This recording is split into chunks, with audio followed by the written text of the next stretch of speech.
उद्धव गटाचे सर्व खासदारच काय आमदार काय हे सर्व आमच्या संपर्कात असतात.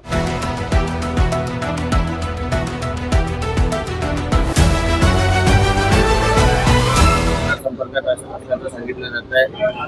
नेमकं काय सांगाल? 9 खासदारांची बैठक झाली ती माहिती. नौपैकी 8 ऑपरेशन टायगर तुमच्या संपर्कात असतात. ऑपरेशन टायगरचं काही उद्धव गटाचे सर्व खासदारच काय आमदार काय हे सर्व आमच्या संपर्कात असतात. पहिल्यापासून आहेत, निवडणूक झाली तेव्हापासून आहेत.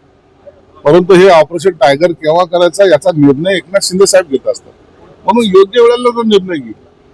उद्धव साहेबांकडचे जे खासदार आमदार आहेत त्याचं मूळ कारण तेच आहे, जो आम्ही उठाव केला होता ना, हे कुणाला भेटत नाहीत, कुणाला बोलत नाहीत, काय त्याच्या अडचणी समजून घेत नाहीत. यामुळं आता त्या पक्षामध्ये राहण्याची मानसिकता कोणत्याही खासदार आमदाराची नाहीये आणि त्यांना सगळ्यात जवळचे आणि आपले असे वाटणारे फक्त एकनाथ शिंदे साहेब आहेत.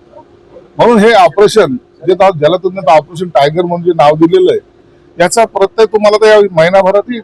निधी वाटपावर पुन्हा एक प्रश्न उपस्थित होत आहे की आता 2 ते 20 कोटी देत आहे म्हणतात. महायुतीला निधीचे भरभरून दान आणि विरोधकांना देत नाही असं आरोप आहे. महायुतीमध्ये असताना महायुतीला तो झुकतं माप तर द्यावं लागेल ना. जो सत्तेमध्ये राहतो तो झुकतं माप घेणारच, त्यात काय गैर आहे. तुमच्याकडे जेव्हा सत्ता होती त्या टायमाला आपण कुणाला दिला का? म्हणून जेव्हा आपली बारी असते त्या टायमाला सर्व माफ आणि दुसऱ्याच्या टायमाला काढणं हे गैर आहे. आणि तरी आम्ही विरोधकांना सुद्धा त्यांच्या मतदारसंघामध्ये काम करायला निधी देत असतो. हा सगळीकडचा अनुभव त्यांनी एकदा घ्यावा.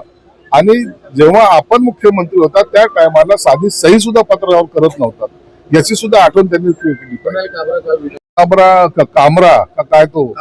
कामरा त्याला जी काही मस्ती आहे महाराष्ट्रात येऊन इतरच्या नेत्याची बदनामी करायची, त्याचे मला वाटतं आता दिवस भरत आलेले आहेत. त्यांची आता ही सुनावणी चालू आहे. नक्की त्याच्यावर काय निर्णय घ्यायचा आहे त्या अध्यक्ष घेतीलच. परंतु अशी मस्ती महाराष्ट्रात खपून घेणार नाही.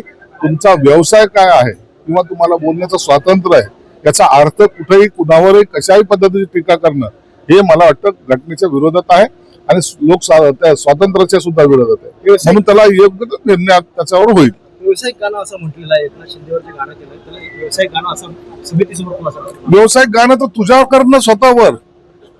तुझ्या कुणी आणखीन जवळचं असेल त्याच्यावर कर. तुम्ही व्यावसायिकाच्या नावावर तर तुम्हाला इतरांची बदनामी करायचं काय ठेका घेतलंय काय? आणि म्हणून त्याला त्याची जागा ही महाराष्ट्रात निश्चित आम्ही दाखवू.